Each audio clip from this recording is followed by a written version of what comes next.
नहीं तेरे जैसा कोई नहीं है, 80 नहीं 100 दिन दुनिया घुमा है, नहीं कहे तेरे जैसा कोई नहीं। मैं गाया जहां भी बस तेरी याद थी, जो मेरे साथ थी मुझको तड़पाती रुलाती। सबसे प्यारी तेरी सूरत, प्यार है बस तेरा प्यार ही। माँ तुझे सलाम, माँ तुझे सलाम, अम्मा तुझे सलाम। वंदे मातरम, वंदे मातरम, वंदे मातरम, वंदे मातरम, वंदे मातरम, वंदे मातरम। અને ભારતીય રાષ્ટ્રીય કોંગ્રેસ પક્ષના ઉમેદવાર તરીકે જ્યારે એક શિક્ષિત મહિલા અને યુવા મહિલા તરીકે જ્યારે અમરેલી લોકસભા મત વિસ્તારમાંથી જેને સાંસદની ટિકિટ આપી છે એવા બેન શ્રી જેનીબેન ઠુમ્મર, એવા જ આ વિસ્તારના લોકપ્રિય ધારાસભ્ય ભાઈ શ્રી સુધીરભાઈ વાઘાણી, અમરેલી જિલ્લા કોંગ્રેસ સમિતિના પ્રમુખ, તાલુકા કોંગ્રેસ સમિતિના પ્રમુખ ભાઈ શ્રી કથળભાઈ, આપના પ્રમુખ શ્રી ભાઈ શ્રી ગોવિંદભાઈ મોરડિયા, ભાઈ શ્રી વિરજીભાઈ ઠુમ્મર, અહીંયા સામે બેઠેલા બધા જ કોંગ્રેસના જવાબદાર આગેવાન, માતાઓ અને બહેનો, જ્યારે આ દેશની ચૂંટણી છે, લોકસભાની ચૂંટણી છે, ત્યારે આખા દેશની અંદર બધાય પક્ષો સંગઠન થઈને ઇન્ડિયા ગઠબંધન એક બનાવ્યું અને એ ઇન્ડિયા ગઠબંધનમાંથી જ્યારે ઉમેદવાર કોંગ્રેસ પક્ષના ભાગે જ્યારે અમરેલી લોકસભા મત વિસ્તાર આવતો હોય અને આપણું જેસર જે છે એ પણ અમરેલી લોકસભા મત વિસ્તારમાં આવે છે, જેસર અને મહુવા, ત્યારે વિશેષ તો કાંઈ વાત કરવાની બહુ લાંબી નથી, પણ અત્યારની પરિસ્થિતિ, આ દેશની પરિસ્થિતિ શું છે, આજે કોંગ્રેસ બચાવી કરતાં દેશ બચાવવો બહુ મોટી જરૂરી છે. આ દેશની અંદર ભયની રાજનીતિ ચાલે છે, ધંધા રોજગારથી આપ સૌને ખ્યાલ છે. અહીંયા વિરજીભાઈ, મોટાભાગનો આ એક ભાવનગર જિલ્લાનો જેસર અંતરિયાળ તાલુકો છે. આ અંતરિયાળ વિસ્તારમાં લોકો પશુપાલન આધારિત પોતાનું ગુજરાન ચલાવે છે. એવા જેસર તાલુકાના કેટલાય ગામો છે કે જે અભયારણ્યની અંદર જે ગૌસરોની જમીન હતી, જે એના પશુપાલકો જે એમના જે ઢોર છે એ સારતા હતા, અને એની અંદર સરકારે અભયારણ્યને નિયમ કરી દીધું અને ઘણી મુશ્કેલીઓ અહીંના પશુપાલકોને અને ખેડૂતોને વેઠવી પડે છે. એના માટે ઘણા એવા ગામડા છે, કરજાળા છે, બેડા છે, એવા ઘણા ગામડાઓ હાઈકોર્ટમાં છે ને હાઈકોર્ટમાં એના કેસો પેન્ડિંગ છે. વધારે અહીંના લોકો બીજું તો કાંઈ કરી શકતા નથી, કારણ કે આ ભયની રાજનીતિમાંથી બહાર આવવું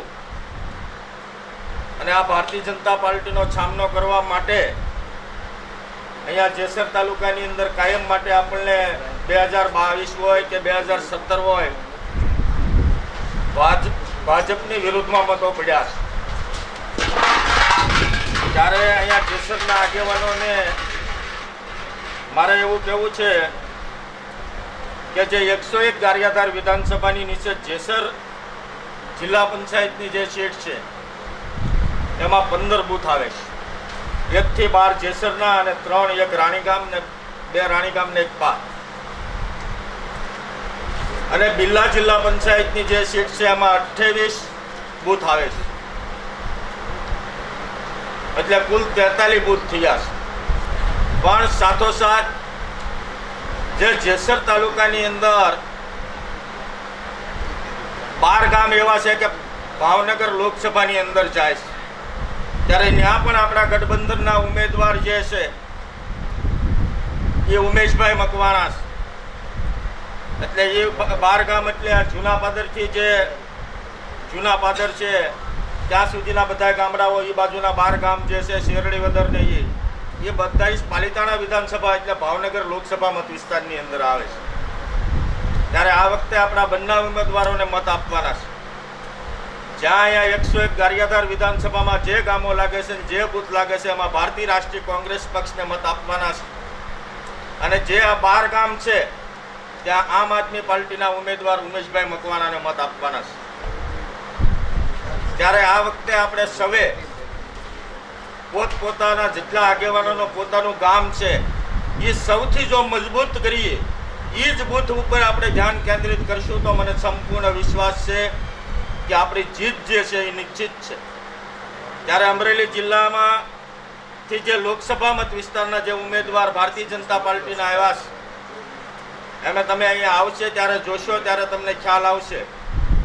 જેનીબેન અને જે ભરતભાઈ સુતરિયા વચ્ચેનો જે તફાવત છે, જે અમરેલી લોકસભા મત વિસ્તારનો અવાજ હોય, ગુજરાતનો અવાજ હોય, તો એ લોકસભામાં કોણ રજૂ કરી શકે છે એ બંનેને સાંભળશો અને પછી તમને એમ લાગે કે નહીં હવે કોંગ્રેસના તાકાતવાર મહિલા ઉમેદવાર છે અને આ અંતરિયાળ વિસ્તારનો અવાજ બનીને લોકસભામાં આપણું પ્રતિનિધિત્વ કરે એવા બેન છે, તો ચોક્કસપણે ભારતીય રાષ્ટ્રીય કોંગ્રેસ પાર્ટીને મત આપવો તો પડશે, પણ ગામના લોકો સુધી જઈને વાત કરવી પડશે.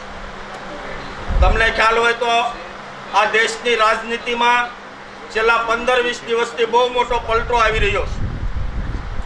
એની પાછળના કારણો એવા છે કે જે સાપ સબીના લોકોને જે માનતા હતા આખો દેશ, એને સુપ્રીમ કોર્ટે એક આખા ઉઘાડા પાડ્યા છે.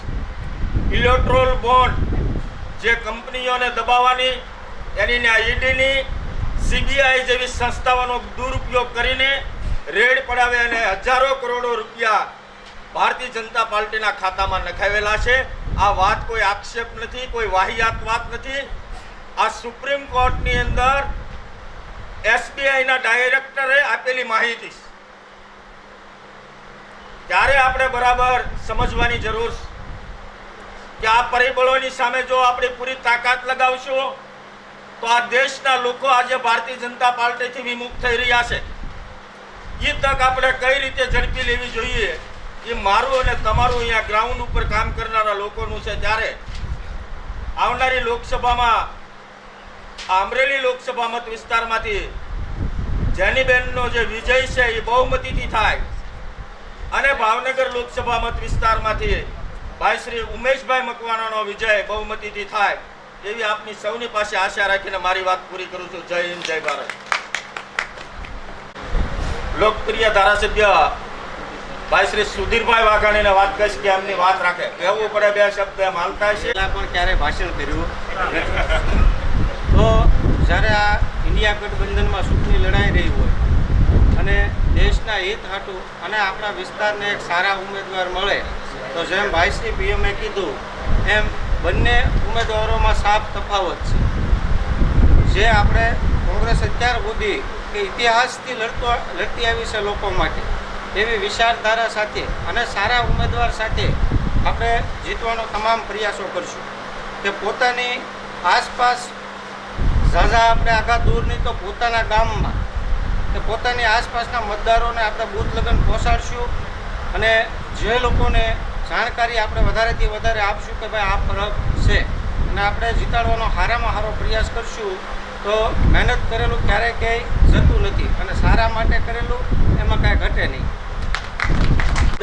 આપણી વચ્ચે આપણા ઉમેદવાર જેનીબેન, બિરજીભાઈ, પ્રતાપભાઈ, સુધીરભાઈ, પીએમભાઈ, અહીંયા બંને કોંગ્રેસના પ્રમુખો અને આપ સૌ મિત્રો, આપણે સૌ જાણીએ છીએ એ પ્રમાણે દેશની પરિસ્થિતિમાં ઘણા ઉલટસુલટ પ્રયત્નો થયા હોય, હાલતું હોય બધું. આપણે એનાથી અળગારે આપણા વિસ્તારનો વિકાસ થાય, આપણા સુખાકારીનો કાર્યક્રમ જે કોઈ કરીએ કે આપણું પ્રતિનિધિત્વ સારી રીતે કરી શકે એવા ઉમેદવાર માટે થઈ અને આપણે પ્રયત્ન કરવો જોઈએ. એના માટે થઈને ખાસ કરીને વાત થઈ એ પ્રમાણે આપણા ઉમેદવાર કોંગ્રેસના છે જેનીબેન ઠુંબર, એ ભણેલા ગણેલા અને સારી વાત કરી શકે એવા, ખરેખર આપણું પ્રતિનિધિત્વ એનાથી ઉજળું થઈ શકે એમ છે, આપણા વિસ્તારનું ભલું થઈ શકે એમ છે. એ અત્યારે ગુજરાત પ્રદેશના મહિલા પ્રમુખ તરીકે પણ સેવા આપી રહ્યા છે.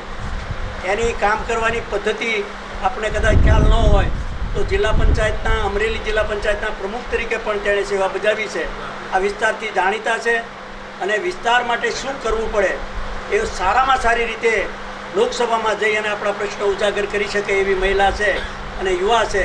આ દીકરી આપણી છે, આપણે એને ફૂલ સહકાર આપી આપણા વિસ્તારની અંદર આપણા બૂથ સંભાળી આપણા ગામમાં આપણે આપણા વિસ્તારમાં જ કામ કરીએ. આપણે સૌ ચૂંટણી લડ્યા છીએ અને લડાવી શક્યા છીએ, તો એમાં આપણે કઈ રીતે પોતાની ચૂંટણી આપણે લડ્યા હોઈએ એ રીતે લડવાનું છે. ભાષણબાજી કરવાથી કંઈ ફાયદો થવાનો નથી, મોટી મોટી સભાઓ કરવાનો કોઈ મતલબ નથી. લોકો સુધી કોંગ્રેસનો સંદેશો પહોંચાડવાનો છે. અને આપ સૌ જાણો છો એ પ્રમાણે ખરેખર કોંગ્રેસ છે ખેડૂતોની, ગરીબોની, વંચિતોની, યુવાનોની અને ખાસ કરીને ગ્રામ્ય વિસ્તારનું ભલું કરવાની વિચારસરણીવાળો પક્ષ છે. ત્યારે આપણને આવા સક્ષમ ઉમેદવાર મળ્યા છે એને મદદ કરી અને જંગી બહુમતી જીતાડી આપણા વિસ્તારનું ભલું અને કલ્યાણ થાય, આપણા માણસોનું કલ્યાણ થાય એવી આપ સૌ મહેનત કરશો એવી આશા રાખીએ. આપ સૌનો આભાર માનું છું. જય હિન્દ, જય ભારત. અમરેલી જિલ્લા કોંગ્રેસ સમિતિના પ્રમુખ અને સાવરકુંડલાના પૂર્વ ધારાસભ્ય એવું કરીશું, આપણા અમરેલી લોકસભાના પૂર્વ સાંસદ અને કોંગ્રેસના પીઢ આગેવાન એવા ભાઈ શ્રી વિરજીભાઈ ઠુંબરને વિનંતી કરું કે પોતાનું પ્રવચન